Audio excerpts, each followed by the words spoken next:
आप सभी प्रकृति के पवित्रांचल में बैठे हैं। यहाँ पर बनावटी कुछ भी नहीं है, सहज है, सुंदर है, सात्विक है। ऐसी स्थिति में 2 मिनट नेत्र बंद कर लें, मुंह बंद कर लें, अपने आप को अंतर्मुखी करने का प्रयत्न करें। 2 मिनट केवल प्रशांत होकर बैठ जाइए।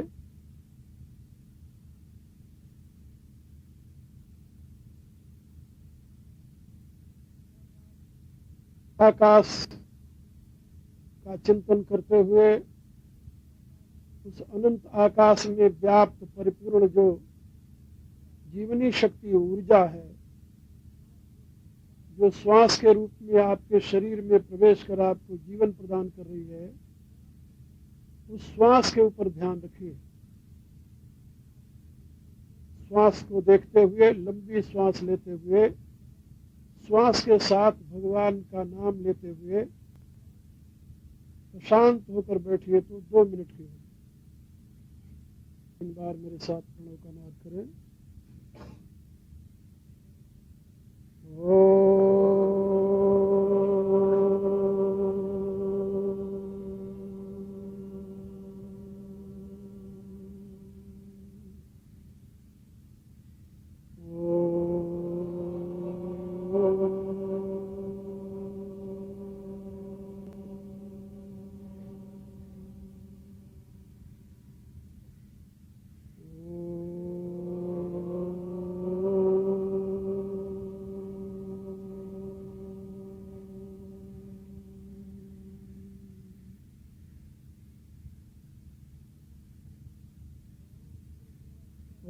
भूर्भुवः स्वः तत्सवितुर्वरेण्यं भर्गो देवस्य धीमहि धियो यो नः प्रचोदयात्। ॐ विश्वामेव सवितुर्दुरितानि परासुव यद्भद्रं तन्नयासुव। ॐ यस्मिन् सर्वं यतो सर्वं यः सर्वं सर्वतश्च यः यश्च सर्वमयो नित्यं तस्मै सर्वात्मने नमः। तस्मै सर्वात्मने नमः। ॐ नमो शंभवाय च मयो भवाय च नमः शंकराय च मयस्कराय च नमः शिवाय च शिवतराय च। ॐ शांति शांति शांति।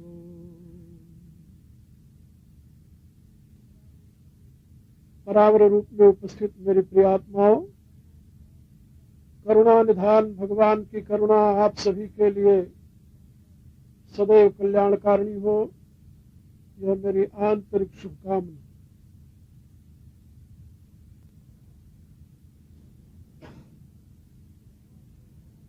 यहाँ के मौसम को देखते हुए ये कहा जा सकता है कि इसी रूप में इस प्रकार के स्थान को बनाए रखना मुश्किल है, लेकिन इसकी सात्विकता और पवित्रता को देखते हुए ये कहा जा सकता है कि इससे सुंदर और कोई मंदिर यहां नहीं बन सकता। भगवान शंकर स्वयं अपने साकार विग्रह में विराजित हैं और हमारे यहाँ वेद में भी, यजुर्वेद में, जहां भगवान शंकर के स्वरूप और स्थान का वर्णन मिलता है, वहां का दृश्य भी ऐसे ही बताया गया है। वट वृक्ष का विशाल फैलाव और उसी के नीचे भगवान शंकर पद्मासन लगा करके बाघंबर के ऊपर विराजित है। ऐसा यजुर्वेद के मंत्रों से ज्ञात होता है। उनके स्वरूप का वर्णन करते हुए ऋषियों ने उनकी स्तुति की। ओम नमो शंभवाय च मयो भवाय च नमः शंकराय च मयस्कराय च नमः शिवाय च शिवतराय च। ये जो पंचाक्षरी विद्या है भगवान शंकर के, वो इसी मंत्र का एक अंश है। ये जो मंत्र मैंने अभी आपको सुनाया, ये यजुर्वेद का मंत्र है और उसमें भगवान शंकर के यथार्थ स्वरूप का अवबोधन कराया गया है। भगवान शंकर कौन है? तो वेद कहता है ओम नमो संभवाय। सृष्टि में मुख्यतः दो तत्व है जिसको प्रकृति और पुरुष कहा गया है। सांख्य योग वेदांत आदि ग्रंथों में उन दोनों तत्वों का विवेचन है। पुरुष तत्व माने चेतन तत्व और प्रकृति तत्व माने अचेतन तत्व, जिसको मैंने ज्ञान और गुण शब्द से विस्तार के साथ व्याख्या की है। ज्ञान चेतन स्वरूप है और गुण तदाश्रित रहता है, के आश्रित रहता है और वह स्वयं में अचेतन है, ऐसा वेद शास्त्र सभी मानते हैं। ज्ञान और गुण के संयोग से ही सृष्टि का विकास हुआ है। इसमें केवल ज्ञान और गुण, तत्वतः यदि अनुसंधान किया जाए तो आप ये भी समझ जाएंगे कि गुण का ज्ञान से अलग कोई अस्तित्व नहीं है, लेकिन गुण के बिना भी ज्ञान अवस्थित रहता है और गुण का आश्रय ज्ञान है। लेकिन ज्ञान जब कभी अभिव्यक्त होना चाहता है, प्रकट होना चाहता है, तो गुण का ही सहारा लेता है, गुण का ही अवलंबन लेता है। बिना गुण के अवलंबन के ज्ञान का आविर्भाव नहीं हो सकता। जैसे जैसे हमारे अंदर ज्ञान है, वेद से लेकर के हनुमान चालीसा तक का ज्ञान है, विभिन्न विषयों का ज्ञान है, विभिन्न शास्त्रों का ज्ञान है, लेकिन उस ज्ञान को यदि मैं अभिव्यक्त करना चाहूं, आप तक पहुंचाना चाहूं, तो मुझे गुण का सहारा लेना पड़ेगा। बिना गुण का सहारा लिए वो ज्ञान हमारा हमारे तक तो रहेगा, लेकिन हम आप तक नहीं पहुंचा सकते। गुण माने शरीर, गुण माने मन, इंद्रियां, बुद्धि, ये सब गुण के कार्य हैं और बिना इनके सहारे उस ज्ञान को हम प्रकट नहीं कर सकते। तो ज्ञान के आविर्भूत होने में, प्रकट होने में गुण सहायक होता है, माध्यम बनता है।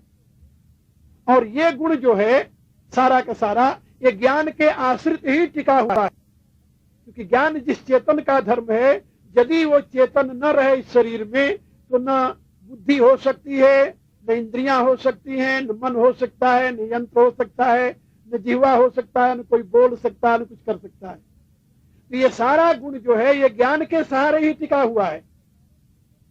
ज्ञान ये सारे गुण के रूप में स्वयं नहीं है, लेकिन ज्ञान जब स्वयं को अभिव्यक्त करना चाहे तो इस गुण का ही सहारा लेना पड़ता है उसे। इसलिए ज्ञान और गुण इनका अलग अलग विश्लेषण करना, ऋषियों ने कहा ये तो बड़ा असंभव है, बहुत असंभव है। और तुलसीदास जी ने ज्ञान को राम कहा और गुण को सीता। और रामायण में अपने ये लिखा, गिरा अर्थ जल बीच सम, कहियत भिन्न न भिन्न, बंदो सीता राम पद जिनहि परम खिन्न। कहा गिरा और अर्थ, जैसे शब्द और अर्थ इसको अलग अलग करना असंभव है, जैसे जल और उसकी तरंग इनको अलग अलग करना असंभव है, ऐसे सीता और राम को अलग अलग करना असंभव। सपने योग वियोग न जाके, इनका न स्वप्न में कभी योग होता है न वियोग होता है, ये दोनों आपस में अभिन्न है। और शैव सिद्धांत में जिसको वैष्णव सिद्धांत में सीता और राम कहा है, शैव सिद्धांत में उन्हीं को उमा और महेश्वर कहते हैं। ये न समझना कि उमा महेश्वर अलग हैं, सीताराम अलग हैं, राधा कृष्ण अलग हैं, लक्ष्मी नारायण अलग हैं। नहीं नहीं, ऐसी बात नहीं है। एक ही परम सत्ता के ये भिन्न भिन्न नाम हैं। भिन्न भिन्न नाम क्यों हो गए हैं भाई? तो इसके लिए श्रुति का, वेद का कथन है, उपासका नाम कार्यार्थ है ब्रह्मणो रूप कल्पना। उपासकों की अभिप्सा को देखते हुए हर एक उपासक समान आस्था वाला नहीं है। वो विभिन्न गुणों का अधिपति होने के नाते विभिन्न रूपों में उसी परम सत्ता को देखना चाहता है, जानना चाहता है। इसीलिए कृष्ण के उपासकों के लिए जो गोलोक है, शिव के उपासकों के लिए उसी का नाम कैलाश है। राम के उपासकों के लिए उसी को साकेत कहते हैं।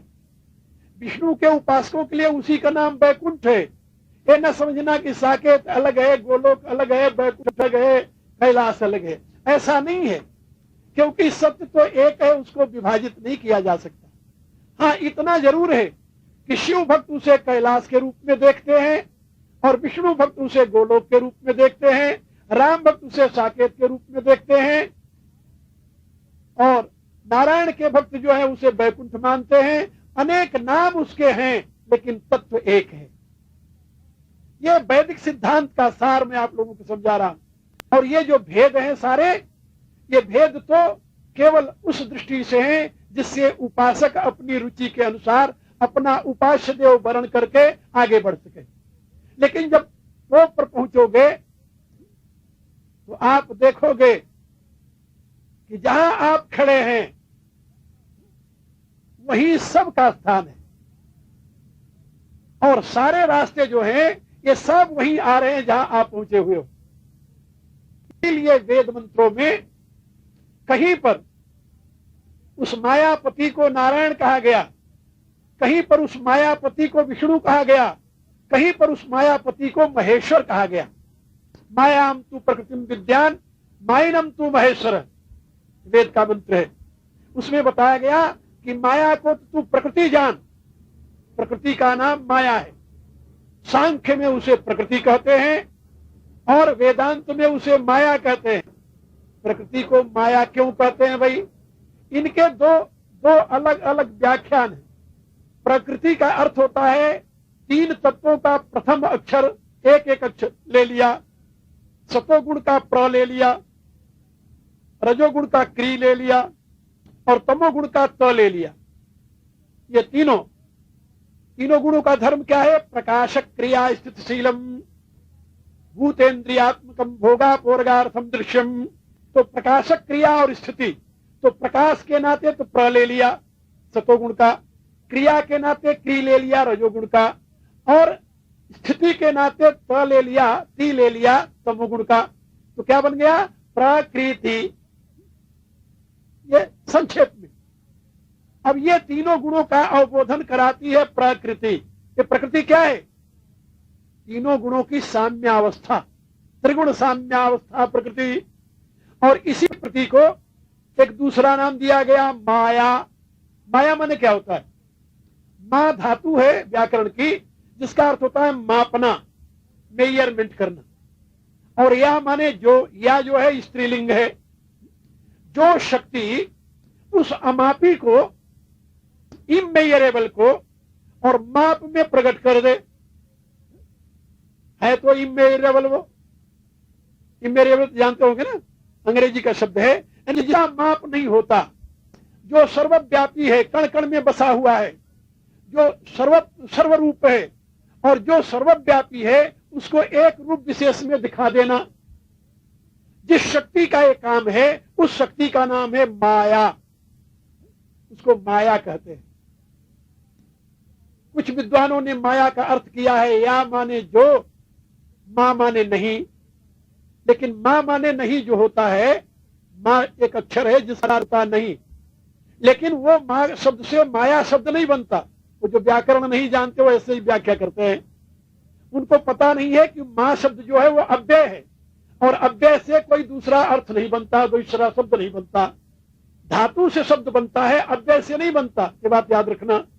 तो मां धातु जो है वो मापने अर्थ में है, और मां माने नहीं जो होता है वो अव्यय शब्द है, वो नकारात्मक शब्द है, उससे कोई आगे शब्द नहीं बनता।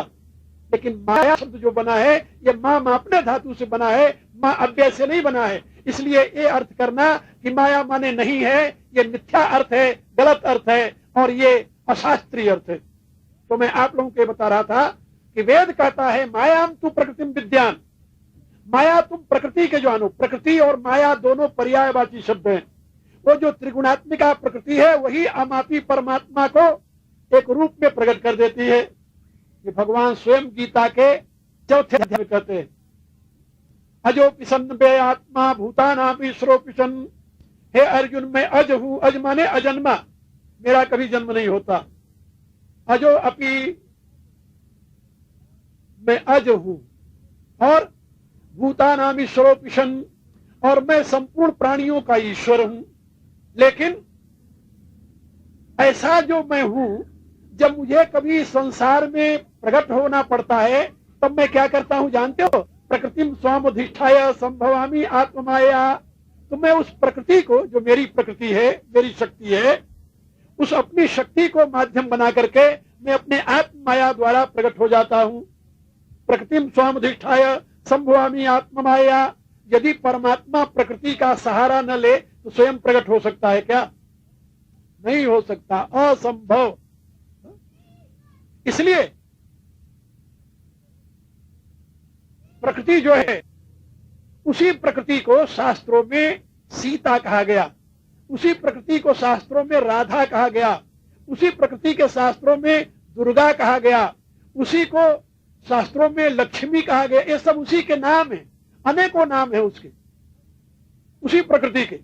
और उस प्रकृति का जो पति परम चैतन्य घन है, उसको, उस पुरुष को अनेक नामों से पुकारा गया। राम, कृष्ण, विष्णु, नारायण, शिव, हरि, अनेकों नाम है उसके। कितने नाम हो सकते हैं इसकी कल्पना नहीं की जा सकती।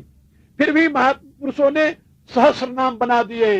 राम सहस्र नाम, शिव सहस्र नाम, विष्णु सहस्र नाम, ये सबके सहस्र, गोपाल सहस्र नाम, सबके सहस्र नाम है। और सब सहस्र नामों में आप सबके नामों को पाएंगे। मजे की बात तो यह है, आप विष्णु नाम सहस्र नाम पढ़िए, उसमें शिव का नाम मिलेगा। सब, सारा जितने शिव के नाम है सब विष्णु सहस्र नाम में मिलेंगे। और यदि शिव सहस्र नाम पढ़िए तो सब विष्णु के सहस्र नाम मिलेंगे उसमें। इसलिए मैं आप लोगों को बता रहा था कि ये भारतीय ऋषियों की दृष्टि रही है। उपासका नाम कार्यार्थे ब्रह्मणो रूप कल्पना। उपासकों की रुचि को देखते हुए उस प्रकार के स्वरूप की कल्पना करके परमात्मा की पूजा का विधान किया गया। ये शिवलिंग क्या है जानते हो आप? किसी से पूछा जाए कि शिवलिंग क्या है, क्या बताएगा वो? यदि आपके बच्चे आपसे पूछ लें कि ये शिवलिंग क्या है, क्या बताओगे आप? कुछ लोगों ने तो एक गलत कहानी पढ़ रखी है, सुन रखी है, क्योंकि उनको शब्द का अर्थ नहीं आता। लिंग शब्द का अर्थ कुछ लोग इंद्रिय समझ लेते हैं, लेकिन शास्त्र में लिंग माने होता है चिन्ह, समझे, जिसको आप जेंडर कहते हैं अंग्रेजी। अब आपकी हॉलैंड की भाषा में क्या कहते हैं मुझे पता नहीं। तो जिसको जेंडर कहते हैं, जेंडर, वो जो है उसको लिंग कहते हैं। और लिंग होता है चिन्ह। अब ये शब्द किसका है? दर्शन शास्त्र का। अब इसके लिए लिंग शब्द का प्रयोग क्यों होता है? तो दर्शन शास्त्र कहता है विशेष अविशेष लिंग मात्र अलिंगान गुण परवान। इसका अर्थ क्या होता है?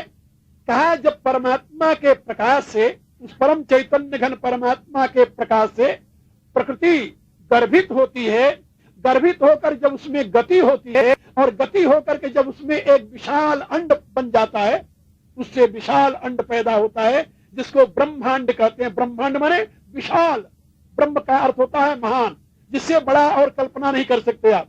ऐसा विशाल अंड माने अंडा। अंडा तो आप लोग परिचित होंगे खूब। हाँ, तो जो विशाल अंड है, उस विशाल अंड का नाम है ब्रह्मांड। अब ये ब्रह्मांड कैसे पैदा हुआ? परमेश्वर के प्रकाश से प्रकृति गर्भित होकर के जब अपने में से एक विशाल अंडे को जन्म देती है, जिसको ब्रह्मांड कहते हैं, तो उसका नाम होता है हिरण्यगर्भ। वेद में उसे क्या कहते हैं? हिरण्यगर्भ। हिरण्यगर्भ समवर्तताग्रे भूतस्य जाता पतिरेक आसित सदाधार पृथ्वी द्यामुतस्तु कस्मै देवाय हविषा विधेम, ऋग्वेद का मंत्र है, उसमें इसकी व्याख्या की गई। अब जिसको हिरण्यगर्भ कहते हैं उसी को शैव विचारधारा में ज्योतिर्लिंग कहते हैं, क्योंकि इस लिंग के उत्पन्न होने से प्रकृति जो थी वो अलिंग थी। अलिंग माने उसका कोई रूप नहीं था, वो निराकार था। कौन था निराकार? ब्रह्म और माया दोनों निराकार थे, प्रकृति और पुरुष दोनों निराकार थे, जड़ और चेतन दोनों निराकार थे, ज्ञान और गुण दोनों निराकार थे, उनका कोई आकृति नहीं थी, इसलिए वो कहे जाते थे अलिंगान, अलिंग थे। लेकिन सर्वप्रथम अब उस अलिंग से क्या पैदा हुआ? लिंग पैदा हुआ, लिंग, ज्योतिर्लिंग।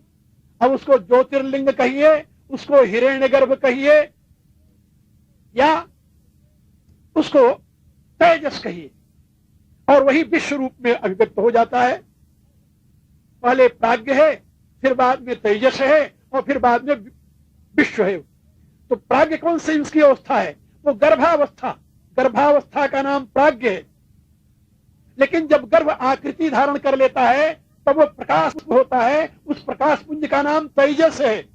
और तेजस से जब ये सारे ब्रह्मांड अलग अलग होकर विराट रूप में प्रकट हो जाता है तब उसका नाम होता है विश्व। और उस विश्व, तेजस और प्राज्ञ का जो मूल आधार है उसी की व्याख्या यजुर्वेद कर रहा है। ओम नमो संभवाय। जो असंभव माने नहीं प्रकट था, अव्यक्त था, उससे संभव हो गया, प्रकट हुआ। तो जो प्रथम प्रकट है, इसीलिए वेद कहता है एको रुद्रो न द्वितीयाय तस्थु। रुद्र एक है, उसके सिवा और कोई दूसरा नहीं है।